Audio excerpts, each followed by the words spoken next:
Beletrina v živo. Lepo pozdravljeni. Danes se bova pogovarjali o Proustu, in sicer ob prihajajoči 100-letnici njegove smrti in po natisu njegovega monumentalnega cikla Iskanje izgubljenega časa z dodatkom, ki ga še nismo brali v slovenščini. Z mano je prevajalka 75 listov, to je ta nova tenka knjižica, ki je tudi del tega kompleta, in pa tudi Proustove zgodnje zbirke kratke proze Radosti in dnevi. Mogoče za začetek bi spregovorili o tem, Katarina, kako si se s pomočjo Prousta naučila francosko. Ja, no, to je taka anekdota, ki jo bom zelo na kratko povedala. Jaz sem se branja Prousta lotila proti koncu osnovne šole in sem obtičala potem ogorčena nad tem, da prevoda ni naprej pri drugi knjigi, V senci cvetočih deklet. In ker mi je takrat Proust nekako odprl neke čist nove svetove in sem vsaj za nekaj časa mislila, da je to sploh edina dobra literatura, ki obstaja, ne samo zelo dobra literatura, sem potem pač faute de mieux, bi rekli Francozi, v sili začela razmišljati o učenju francoščine. To je kratek povzetek tega mojega iskanja, ki se je pa seveda pol razvijalo naprej. Konec koncev sem danes poučujem francosko književnost, na nek način gotovo po zaslugi Marcela Prousta, pa po zaslugi tega, da je bila legendarna prevajalka Radojka Vrančič zelo počasna, oziroma zelo skrbna pri tem svojem prevajanju. Ja, več kot 30 letja naj bi si vzela za prevod celotnega cikla, kar ni presenetljivo, glede na to, da je skupna dolžina tam, popravi me, če se motim, čez 3000 strani. Tu moram dodati, da tudi moje osebno navdušenje nad Proustom sega v osnovno šolo, ko smo imeli Combray, se pravi samo prvi del v Svanovem svetu za domače branje oziroma za priporočeno literaturo za maturo. In Proust se je pričakovano takrat vsem zdel dokaj dolgočasen, to lamentiranje o odhajanju spat in tako dalje, ampak mene je pa čist premaknil in ta ljubezen tudi traja do današnjih dni, s določenimi zadržki seveda, ampak si upam trditi, da je Proust eden tistih avtorjev, v katerim se bom vedno vračala. Zdaj pa, če pustiva mogoče ob strani najno osebno navdušenje, povezavo s Proustom, dejstvo je, da je to seveda eno najdaljših del tako imenovane kanonske klasične literature. Še Proustov brat Robert, ki je bil sicer zdravnik po poklicu, je nekoč izjavil, da si mora človek ali zlomiti nogo ali pa res hudo zboleti in za daljši čas obležati, da bi lahko pač prebral celoten cikel. In tudi nekatere povedi se vlečejo čez stran, celo stran pa pol. Mi živimo zdaj v času digitalizacije, razpršene pozornosti, scrollanja po raznih TikTokih in podobno. In kako sploh še govoriti, prepričati ljudi o relevantnosti branja tega monumentalnega dela? Ker dejstvo pa je, da je treba prebrati celoten cikel, da dobiš vtis o celoti. Najbrž je res treba prebrati celoten cikel. Jaz sicer včasih tako svojim študentom rečem, da morda, če jim ta literatura ni zelo blizu, naj poskusijo prebrati samo zadnji del, ki je razmeroma preprost, mogoče o tem še kaj rekli, jezikovno, stilistično, pa ki nekako vendarle predstavlja, tako kot je velikrat pri teh klasičnih ciklih, nek povzetek celote ali pa nek pogled nazaj. To je bolj, bi rekla, za šalo. Mislim pa takole, glede tega, ali danes tako dolge knjige še beremo. Veš, Lara, tudi navsezadnje v času, ko je Proust te knjige pisal, takšna literatura ni bila običajna. To je bil čas krajših form Andreja Žida, recimo. To je bil čas angažirane literature. Proust vsaj na prvo žogo nikakor ni angažiran. Torej, tudi takrat se je postavljalo to vprašanje, ali je ta literatura sploh zatiskati. Proust je imel težave sploh z iskanjem založnika, pa vendar potem na vse zadnje se nekako uveljavlja zavest, da je ta literatura na nek čisto svojski način pomembna. Andrej Žid je rekel, to je literatura o na videz nepomembnih stvareh. To je literatura, ki je neangažirana, ki pravzaprav ničesar ne uči za naš današnji čas, ampak morda je ravno v tem njena vrednost, njen smisel. V tem. Niti ne l'art pour l'artizmu, ampak v neki perspektivi, ki izhaja iz te Proustove odmaknjenosti pravzaprav od sveta. Ja, se strinjam. Sigurno je bila Proustova močna točka oziroma prednost, na katero sam ni vplival, ta, da je izhajal iz premožne družine, da je imel veliko časa, sredstev za premišljevanje o umetnosti, o literaturi. Brez tega njegovega ozadja si predstavljam, da ne bi bilo tega cikla. Tudi zadnja leta, ki jih je praktično po materini smrti, se je on zacementiral v to svojo sobo, obdano s Pluto in praktično samo pisal, kdo, ki mora ob tem hoditi v službo, seveda to ni možno, tako da z tega vidika mu lahko kar zavidamo. Ampak ja, Jaz bi rekla, tako biografsko gledan ali pa literarno-zgodovinsko gledan je bila Proustu pravzaprav ta visokomeščanska provenienca, to družinsko ozadje, materialna preskrbljenost, pravzaprav precej časa v škodo. Ko so recimo uredniki zavračali rokopis romana o Svanovem svetu, med njimi tudi že prej omenjeni Andrej Žid, ki je to tako žgoče potem obžaloval, so mu pojasnjevali to tudi s tem, da so pač o njem imeli neko vnaprej ustvarjeno predstavo kot o salonskem levu, dandiju, brezdelnežu, konzervativnem gospodu z desnega brega Sene in tako naprej. In pravzaprav, ja, seveda, materialna preskrbljenost, ampak po drugi strani Proust nikoli ni bil del, danes bi verjetno rekli, literarne scene svojega časa. Prišel je ne samo kot popoln outsider, kot popoln človek od zunaj pri razmeroma zrelih letih, ampak celo kot nekdo, ki je bil obtežen s to famo nazadnjaškega meščanskega diletanta, kar njegove prve knjige tudi pravzaprav potrjujejo v veliki meri. Nekako sem tudi to sama hotela reči, da v bistvu, ko je izdal ta prva besedila, je bil še zelo močno vpet v to družbo, v society, tako rekoč. Želel si je ugajati, rad je hodil na večerje, se družil z ljudmi, želel je biti tudi poznan, to ga je zelo okupiralo. In šele potem se mi zdi, ko se je po materini smrti umaknil od vsega tega in se posvetil samo literaturi in se mu je nekako verjetno izkristaliziralo v glavi, kaj sploh želi narediti s tem svojim tekstom. Takrat je presegel to diletantstvo, ki so mu ga očitali. Absolutno. Jaz sem sama pač iz velike ljubezni do Prousta prevedla tisto njegovo prej omenjeno zgodnje delo, zbirko Radosti in dnevi. Po pravici povedano, seveda, če bi avtor teh besedil ne bil Marcel Proust, bi jih lahko popolnoma pozabili oziroma nedvomno bi ležala popolnoma pozabljena. Torej, ničesar v teh besedilih bi rekla, kar bi obetali to prihodno veličino ali pa to prihodno slavo Proustovo. Ko smo že pri prevajanju, kako se ti je bilo spopasti s prevajanjem Prousta, sploh glede na to, da si v bistvu stopila v čevlje Radojke Vrančič? V bistvu te čevlje si ne bi drznila stopiti. To, kar sem jaz prevajala, ti mladostni spisi, to pravzaprav še ni pravi Proust. Tudi slog je zelo preprostejši, bistveno preprostejši. Celo včasih bi rekla, pa si ne domišljam, da sem tako zelo bi rekla dober pisatelj, ampak dobra pisateljica, ampak hočem reči, včasih je celo prevajalec malo si zaželi, da bi kakšno stvar malo popravil pri tem nerodnem besedilu, kar seveda za velikega Prousta nikakor ne velja.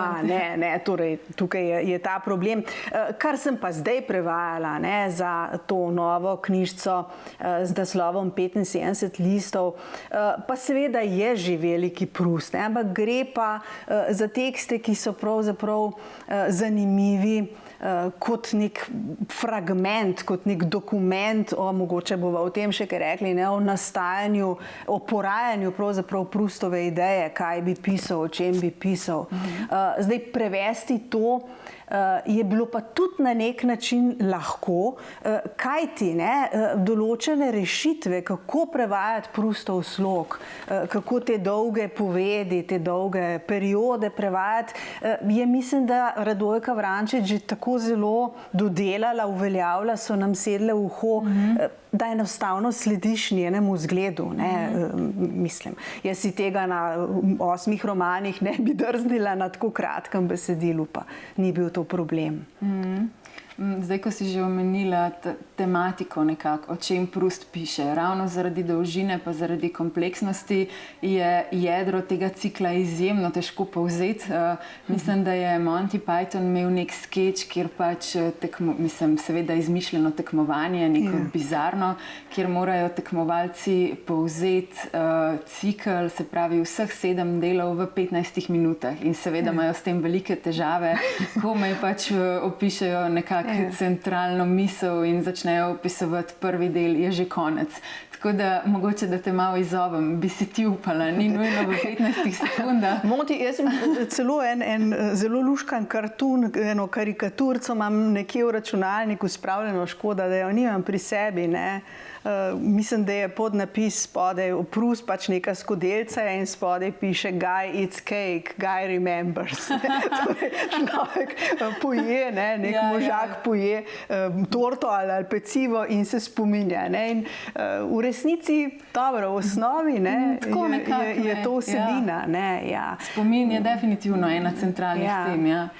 Jaz celo ne bi, ravno to je ena stvar, ki se mi je pravzaprav pa res odprla pri tem prevajanju teh 75 listov, ki so nekako začetni impulz za pisanje cikla, zelo malo o spominu kot o fenomenu, ali pa skoraj ničesar o spominu, niti sledu o kakšni Magdalenici. Ta odločitev za temo, se boš videla, ko boš brala, ko bo ta knjiga zunaj, zdi se mi, da je bila primarna Proustova odločitev, ne da bo pisal o spominu, ampak da se bo spominjal. In da je ta pravzaprav mehanizem spomina prišel potem šele kot tema zraven, kot nekaj, kar je ugotovil med samim pisanjem. Zanimivo, ker ravno ta konstrukcija spomina je danes to, za kar mu dajemo največ zaslug. Magdalenica, tlakovci v krstilnici, v Benetkah, recimo ta knjigca, ki sem jo jaz prevala, vsebuje eno kratko, zelo šolarsko besedilo o Benetkah, samo o kanalih, o gondolah, ničesar o tla, ni še tega, bi rekla, mehanizma, da bi ga Proust opisoval. Je pa ogromno, prej si omenila Combray, pa da ste to brali, pa to travmatično poslavljanje zvečer v poslo iti za otroka, zadnji poljubček od mamice. Če se ti je zdelo to, ali pa če se nam zdi to, kot je opisano v Proustovem romanu, v Svanovem svetu, v tem delu Combray, mučno in travmatično, počakaj na 75 listov, kjer so prvi Proustovi zapisi na to temo, travmatičnost je še dosti hujša. Torej, ta deček se, bi rekla, vsak dan od kakšne 4. ure popoldne mučno pripravlja na večer, ko se bo treba posloviti od mamice in skratka, ne bom. Ta Proustova navezanost na mamico je tako ali tako že legendarna, v bistvu odražena v praktično celotni njegovi literaturi. Mama mu je tudi pomagala s prevodi. In tudi tukaj se lahko vprašamo, če bi se on tako mrzlično vrgel v pisanje, če ne bi mama umrla, ker ves čas se je nekako malo skrival pod njenim krilom, na njo je bil strašno navezan, pisal je taka travmatična pisma o vseh svojih boleznih in kdaj odhaja na stranišče in take bizarne detajle. Večni otrok, Ja, večni otrok, izredno navezan na svojo mamo. Ampak recimo, to je tudi ena stvar, ki se je meni šele v zadnjem času začela v tem odnosu razkrivati. Zelo rada bi poudarila, no, da je Proustova mati kljub vsemu bila ne samo njegova, ne vem, negovalka, njegova varuška, njegova mamica, ampak tudi skozi celotno njegovo življenje en zelo cenjen in visoko izobražen intelektualni partner, njegov sogovornik. Torej, z mamo je dejansko Proust razpravljal o literaturi. To je očitno iz sekundarnih besedil, iz pisem, iz pričevanj, pa tudi na vse zadnje iz samega cikla, kjer se ta lik Proustove mame iz resničnega življenja nekako uteleša v ta dva lika grand-mère, babice, stare mame in mame, ki sta obe visoko izobraženi ženski. V Proustovem ciklu se en francoski klasik, pisateljica, klasik ženska, omenja statistično največkrat. To je Madame de Sévigné, velika. Ki pa jo je brala tako, velika avtorica korespondence, ki je bila najljubša avtorica Proustove matere. Torej, dobro, to je tak čist preprost primer, ampak absolutno.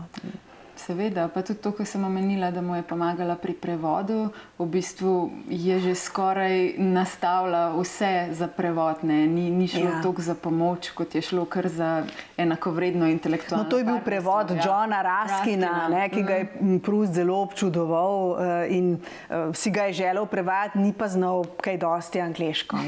Torej, njegova mama je znala. Jaz sem dolga leta, preden sem ta dokument videla, potem razlagala študentom, kako je Proustova mamica naredila en tak grob Google Translate, pa je potem on to izpulil, ampak temu ni tako. Danes si lahko ogledamo na spletni strani francoske narodne knjižnice zvezke, poslikane pač rokopis Proustove mame, pa vidimo, da je ta prevod končan, v bistvu, in da mu je on kvečem kakšno malenkost še izpilil, pa napisal potem spremno besedo. Ja, to je bilo.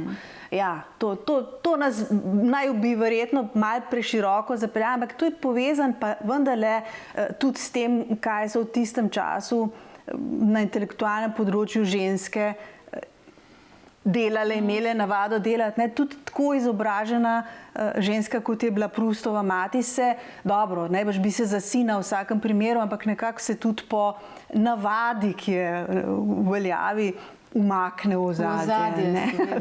To je zdaj zgodba, ki nas najbrž stran od Prousta pelje, ampak dobro. Se mi zdi kar pomembno to omeniti, ker kot sem že prej govorila o tej Proustovi privilegiranosti, on je le bil beli moški, ki takrat pač...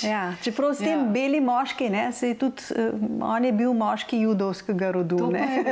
Zdaj spet in s tem se je tudi v enem trenutku kot mnogi francoski judi zelo, zelo dramatično potem soočil. Tako da to je. Res je, ja. Ampak želela sem spregovoriti mogoče še o eni drugi stvari povezani z njegovo literaturo, in to so odnosi in psihologija njegovih likov, kar sem sama takrat, ko sem se intenzivneje ukvarjala s Proustom za diplomo, nekako najbolj, oziroma kar me je najbolj intrigiralo, je ta njegov odnos, njegovo prikazovanje ljubezni, češ da je v bistvu ljubezen je zmeraj tisto, kar se nam odmika. Nekako so njegovi liki ves čas srečni, samo ko ljubljeno osebo spoznavajo z daljave, ko jo nekako idealizirajo, postavljajo na pedestal, potem, ko se jim približa, pa ta iluzija pade. Recimo Swan in Odette, verjetno najbolj znana ljubezenska zgodba v ciklu, v trenutku, ko se Swan poroči z njo, jo je že prenehal, ta obsesija se je končala, jo je prenehal ljubiti, tako rekočno. Mogoče še kakšna druga zanimiva stvar, ki pa si jo ti odkrila med branjem in se ti jo zdi vredno izpostaviti. Moram se pridružiti, to sem te namerala vprašati, če še vedno drži, tako kot sem dobila vtis pri tvoji odlični diplomski nalogi, da je psihologija ljubezni tisto, kar te najbolj zanima. Jaz moram priznati, čeprav zdaj kvarim, bi rekla, vprašanje, da je bila zame tudi to verjetno ob prvem branju najpomembnejša stvar v Proustovi literaturi. Ta pravzaprav izjemno pesimističen pogled na ljubezen. ljubezen, ki je verjetno zelo mlademu človeku na nek način ljub, ne, da človek je včasih malo mračnjaški, se mi zdi bolj, kot smo pa v starejših letih, ne, torej ta pravzaprav Proustovo globoko prepričanje, da je ljubezen iluzija, ne, pa da smo najbolj srečni tako, takrat, ko si predstavljamo, kaj šele bo. Mogoče k temu dodam, ne, da sem bom sam rekla, jaz tudi, Proust je pravzaprav enako psihologijo pričakovanja, ki je slajše od izpolnitve, še na mnoga druga področja človeškega življenja uvedel. Ne. Tudi, ko se bližamo nekemu kraju, si ga predstavljamo lepšega, pa nas pa razočara. Ne. Ali pa, ko sanjamo o tem, da bomo brali neko knjigo, poslušali neko skladbo, je to lepše kot sama konzumacija umetnosti, ne, to je neko splošnejše, očitno Proustovo prepričanje. Kar se pa ljubezni tiče, čisto profesorsko dodam, to je seveda psihologija ljubezni, ki je iz Stendhala, ne, to ni Proustov, bi rekla, izum, niti v znotraj francoskega romana, ne. Ja. Zdaj, ko si omenjala to pričakovanje, sladko pričakovanje, bi lahko rekli, sem se še spomnila na en njegov citat iz Radosti in dni, ki ga sicer ne znam dobesedno citirati, ga bom pa poskušala povzeti in v smislu, da nek lik seveda ima tudi neke, mislim, da ljubezenske težave in potem gre nekaj v smislu intelektualec si nikoli ne moreš uživati v sedanjosti, samo v preteklosti in prihodnosti. In to je v bistvu povzetek skoraj da Proustove filozofije. Kakor hitro prihodnost postane sedanjost, ne, za nas izgubi čar, ne, ko bo pa spet na stezah spomina, bo pa spet zanimiva. Bo pa spet zanimiva, tako je, ja. Ja, jaz mislim, da sva v tem kratkem času, upam, no, vsaj zbudili nekako zanimanje tudi pri ljudeh, ki se s Proustom še niso srečali. Jaz vsekakor to toplo priporočam, pa upam, da pobuda ne bo ravno zlomljena noga ali pa kakšna huda bolezen. Sej Prousta je mogoče brati tudi po posameznih romanih, po posameznih segmentih, tukaj ni vsebina bistvena. Seveda, ni treba vsega naenkrat. No, tako, mislim pa, da je to, bi rekla, branje, ki ga tudi tistim priporočam, ki morda Prousta berejo v tujih jezikih, v francoščini, to je vendarle en velikih spomenikov tudi slovenskega prevajanja. No. To bi morda za konec rekla. Se strinjam. Najlepša hvala, Katarina. Hvala tebi, Lara. Beletrina. V živo.